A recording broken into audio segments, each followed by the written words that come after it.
In this video, I'm going to show you how to remove Powered by Shopify from footer of the web page. So here you can see Powered by Spotify footer on my Shopify store.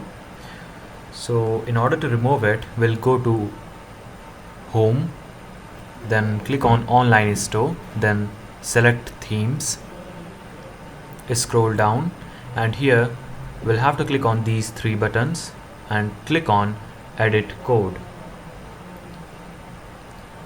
After that, we'll have to search for footer liquid.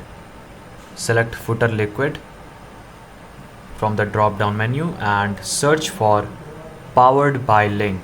Here it's on 359 line. So we'll have to remove this powered by link, select it and click backspace.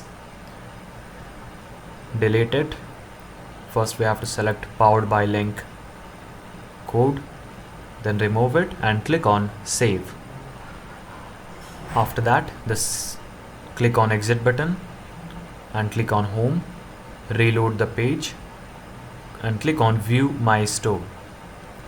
Here you can see the button has been removed.